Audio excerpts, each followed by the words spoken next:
we were not saved to be a part of this world. Jesus said that we should be in the world, but not of the world. We can be in this world, but not belong to it. So in chapters 6 and 7, we're going to see, what were we saved for? And what is the purpose of us being saved?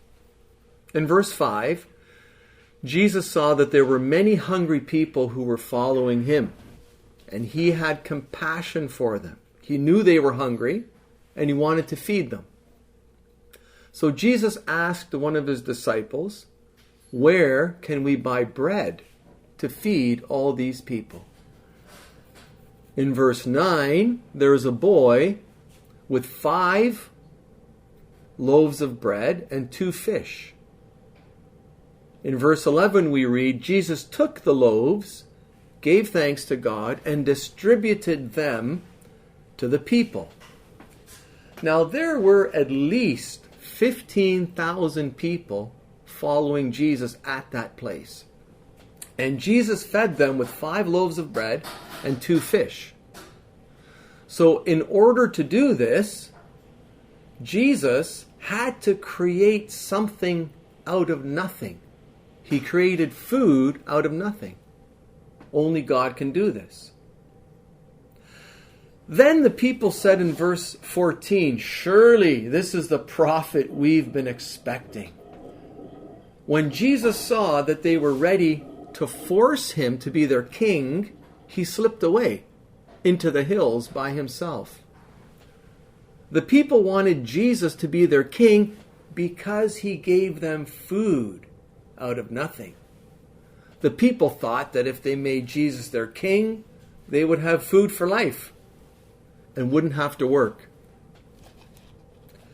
Jesus knew what the people were thinking, so he said in verse 26, "I tell you the truth. You want to be with me because I fed you, not because you understood the miraculous signs. But don't be concerned about perishable things like food. Spend your energy seeking the eternal life that the Son of Man can give you." What did Jesus mean when he said they did not understand the miraculous signs? Jesus was referring to the time the Israelites were in the desert when God sent bread from heaven called manna to feed them. Jesus was saying, "I am the one who created that bread in the desert." John is telling us that we as Christians should not follow Jesus because we think we will get food for free. Jesus wants us to follow him so we can use our energy to serve him and other people. Jesus says in verse 33, "The true bread of God is the one who comes down from heaven and gives life to the world." Jesus is talking about spiritual life, not earthly life. This chapter focuses on the spiritual life we can have with Jesus. Jesus says in verse 35, "I am the bread of life. Whoever comes to me will never be hungry again. Whoever believes in me will never be thirsty." In verse 41, we read about a misunderstanding that many people had about him, and that many people have about him today. Then the people began to murmur in disagreement because he said, "I am the bread that came down from heaven." They said, "Isn't this Jesus, the son of Joseph? We know his father and mother. How can he say, 'I came down from heaven'?" Now, I know certain people who struggle with this idea. How can Jesus be God and man at the same time? People in Jesus' time struggled with the same thing. But this is what we call a paradox.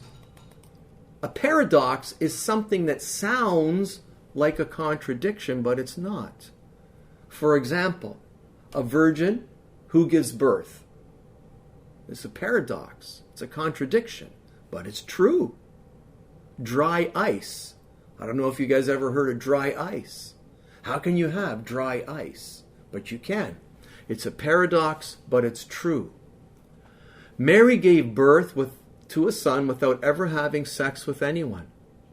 The paradox the Jews were talking about was, how can this man be God? It sounds like a paradox. Sounds like a contradiction. But God can do anything.